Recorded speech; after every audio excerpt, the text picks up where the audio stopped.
Hey everyone, results this week basically from the JP scene, and pretty significant because the Festival Collection booster just came out. Well, officially it just came out. It was actually out like a while ago, but officially it is out for this weekend, or for the last weekend. And we do see some interesting techs and movements in deck builds, which is what I really want to see.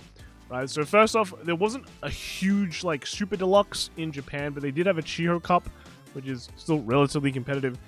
This was held in Kyoto, and as you can see, Welstra really taking the top with 7, but then we have Shiranui as well. So the death of Shiranui has been pretty exaggerated. I don't think anyone said it was dead anyway. I think it's been still doing pretty well, and people have been recognizing that it's been doing good. And then after that, we got Luad and Varga and all that, and blah, blah, blah. Zorga, still good too, and all that. So it's a lot of decks. It's a team format, you know, top 16 cut. There's going to be a lot of things going on, right? In terms of what happened after Swiss, so this is the post-Swiss results. Well, not really Swiss, but post-prelim results. You can see that this had diversity cut, so I'll kind of point it out where it is. You can pretty much see it. Maigo, Shiranui, and a Raziel deck coming in first. And then after that, we got Lutetia and Zorga and Ava. So I'm not going to go through all of them. These decks are pretty recognized already, except for, I don't know, Fennel. Right? Like Fennel, I can't, yeah. It wasn't undefeated.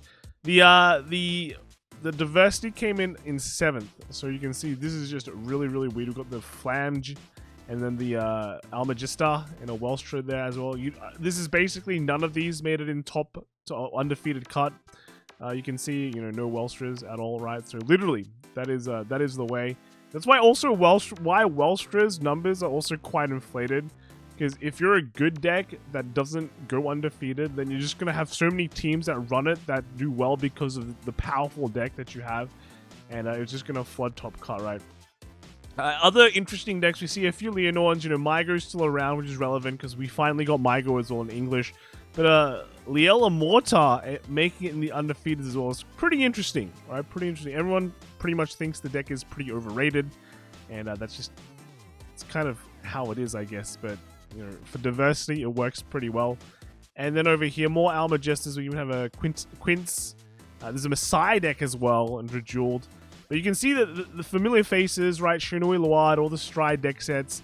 And then you have, you know, the Nadia, Welstra, all very, very strong. And a random Royal Paladin, MLB made it through, right? It got recent support, so that's pretty interesting. But other than that, pretty sure, like Orphis, Shamo, and things like that, yeah. Pretty crazy, right? And then what actually won the tournament was the Welstra, Luad, Shiranui team. Pretty meta team, if I say so myself. And then after that, second place, you had a Luad, Tamayura, and Welstra. And the Tamayura is running the new PR that's pretty much given most glitter decks a big buff, except for maybe like Tegria, I guess. We haven't seen that doing anything. Then in third place, you have the Quince. So we have this Jotspa, followed by the Welstra and the Shiranui. And then we have the Messiah with the Shiranui and Luad. So once again, Stride deck set still having really, really strong potential.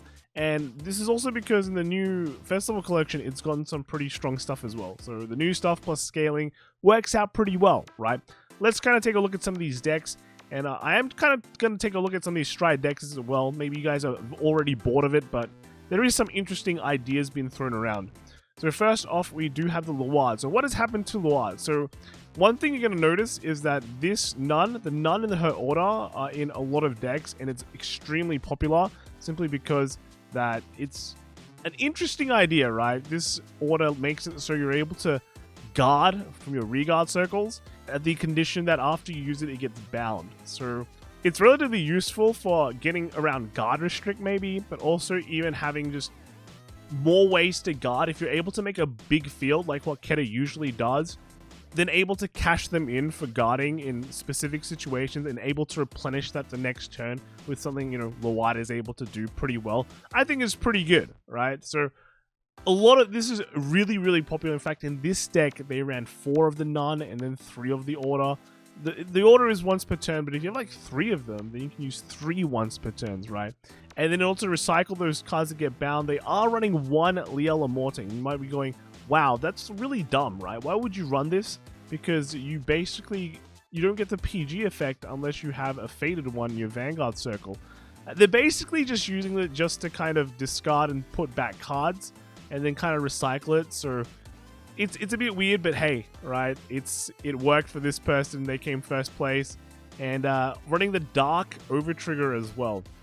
And I think we're going to start seeing some more kind of different Luard builds in a way. As you can see, this is like a 2 Morfessa build. So not even a 4 Morfessa build.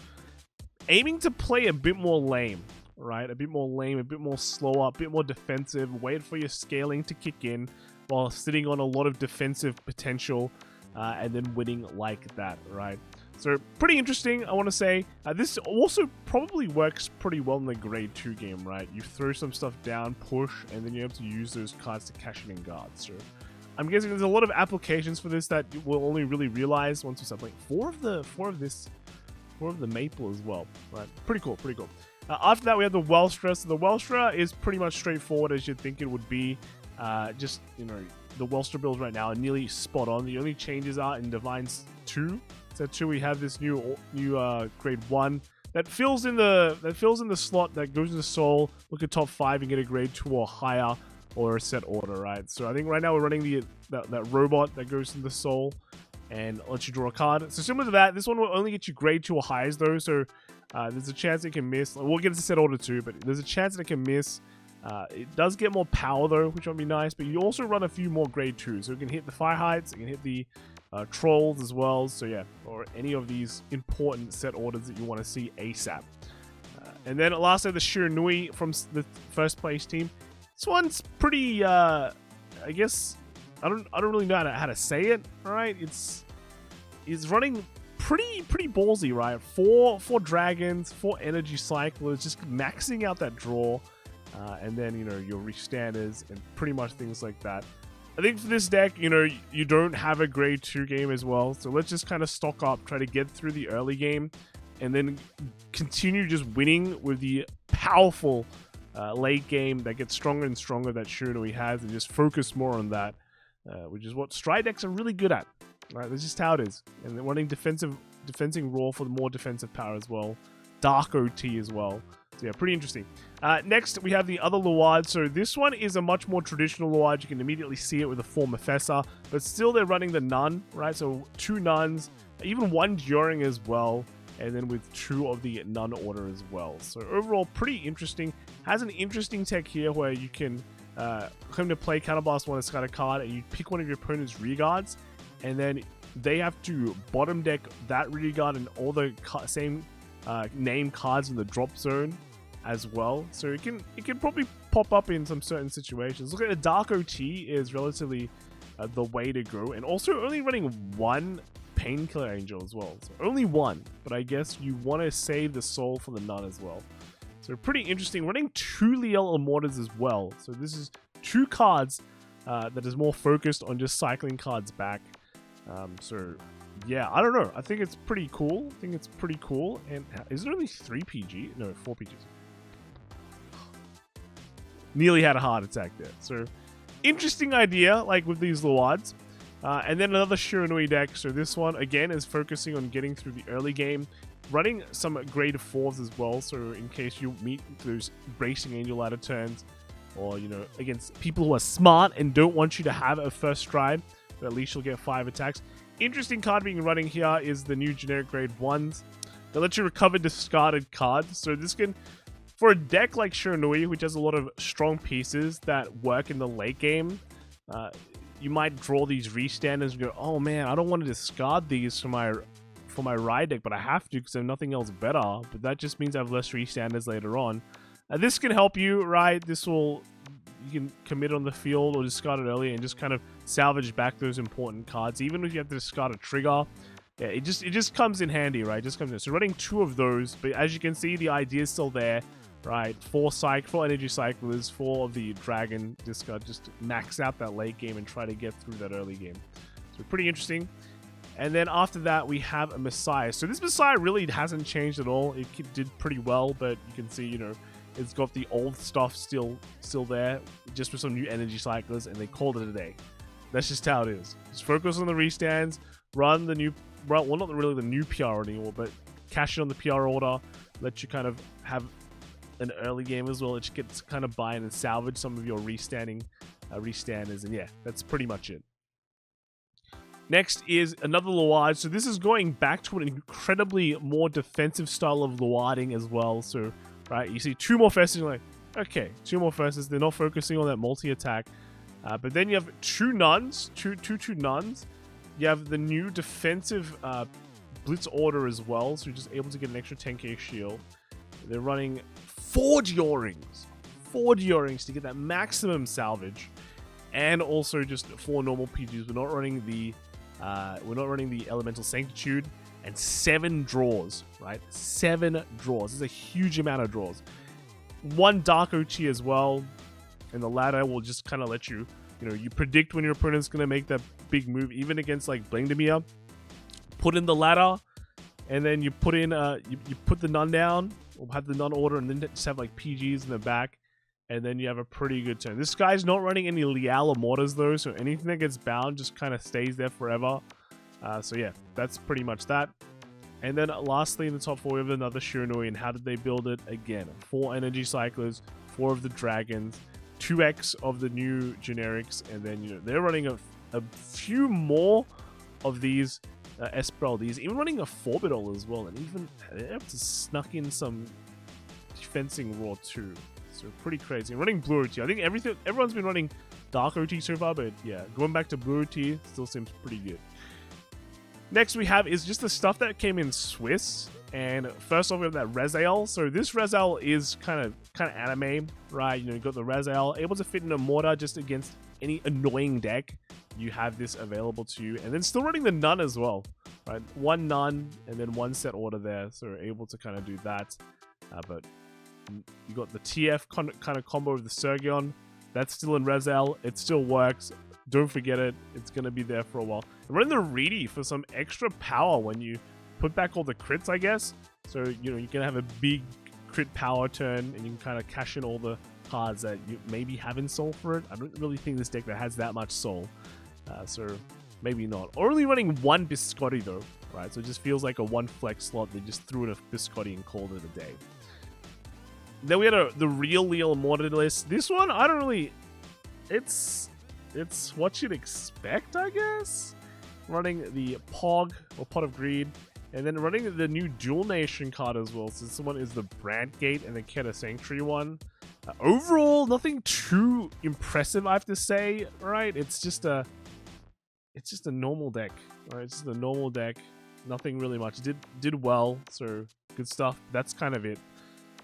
Next is the Seraph. So this one's running some kind of spicy stuff. So we've been talking about the Taser Age before, but because of Festival Collection, you can make this deck even lamer, alright? So instead of the Nun, Brandgate has the Banana Man, which has the similar effect of calling the Banana Order, which allows you to start guarding from the rear guard circle as well. So similar idea, except, knowing this is a prison deck.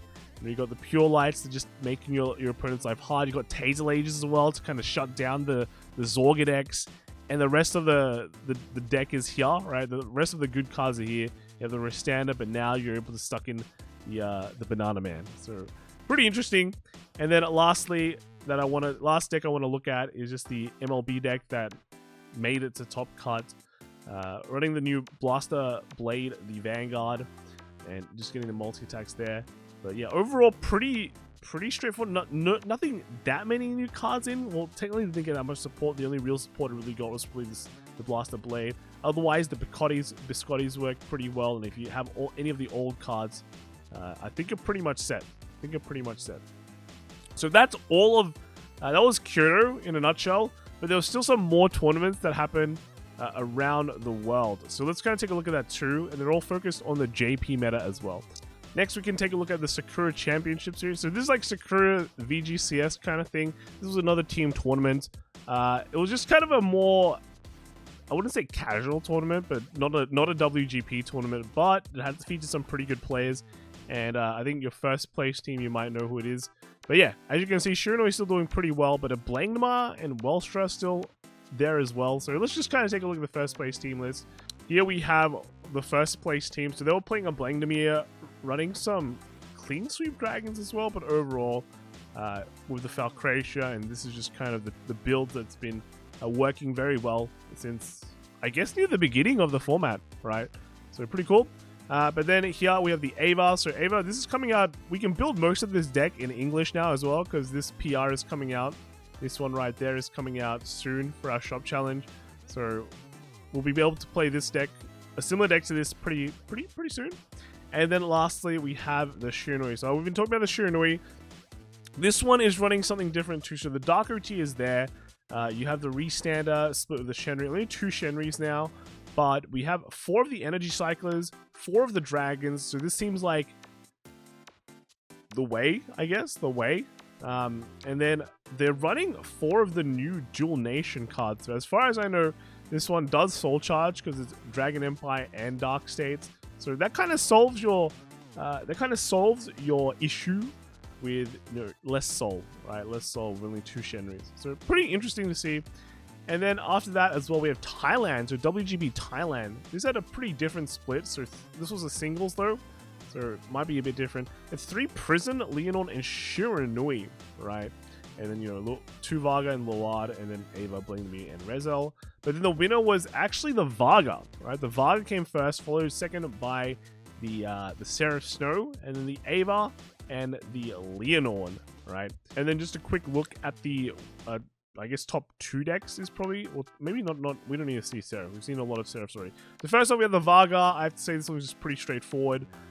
Running a lot of Cyclers though, so 3 of the old Cyclers, but 4 of the Energy Cyclers. So double dipping into that double Cycler builds before, and then just sacrificing for like an Impale Dragon, a couple of mid-hads, and that's pretty much it, right? That's pretty much it. We have the new Pog order that can counter charge, so yeah, helps Varga out a lot.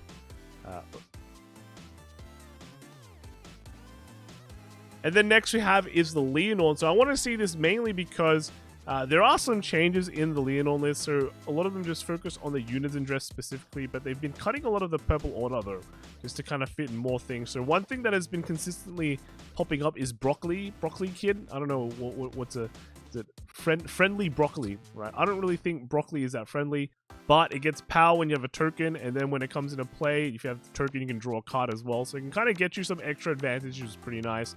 And then you have like the Energy Cycler as well to kind of go through deck in a bit more energy efficient way. And then we have is Chengdu as well. So not only was LoL Finals in Chengdu, we have Busher BCL tournament as well. 2 Avas in first place, then well, not in first place, but 2 Avas made top cut, followed by like Mygo, Bastion, Blangnami, Leonorn, and Zorga. And then what actually came in first place was the Leonorn. So again, a Leonorn doing really well, followed by a Raziel, and then a Nadia, and then the Ava, right? And then we do have the lists as well. So here is the first place Leonorn list. One thing again to notice, really low counts of this purple, the purple PR that's usually been seen a lot in the Unison dress builds pre-Divines set, I guess, set 1, I guess. Yeah, pretty cool. The next we have is the Rezael list, right? So running the good old package still again, right? TF, Sergon, and then the Order, and then Fescolle, and then, you have to run the Smasher, you have to run the Countercharge Booster. That's pretty much most of the deck already built. Yeah, so pretty cool. It looks like nothing really has changed from set 1 and set 2. But to be fair, other builds have tried incorporating it, so maybe this is like the one-off. And then next we have is the Ava. So this Ava should be pretty straightforward, right? Like all the monsters, the hybrid monster build, and then just hyper consistent and does really well. And then lastly we have is the Zorga Nadia, and this one, is it running RPD? No, it's not. It's not running RPD, so that's kind of the change that we've been seeing. No RPD, is just fully committed to the snail, and then just running a bunch of orders that can be very that can work for any situation. So overall, pretty cool, and that's pretty much all the lists we have this week. We can see most of the decks, at least for Keta Sanctuary, and a lot of people have been trying to build more defensive-oriented decks. I don't know how that's going to turn out, simply because right now they have only 25 minutes to play in JP. which means a lot of the times if you play slow, you'll just deck out. But maybe they might change in the future. But I do think these defensive new cards are a really good addition to the deck. So that's it from me. Let me know what you guys think in the comments below, and I'll see you all next time. All right, bye.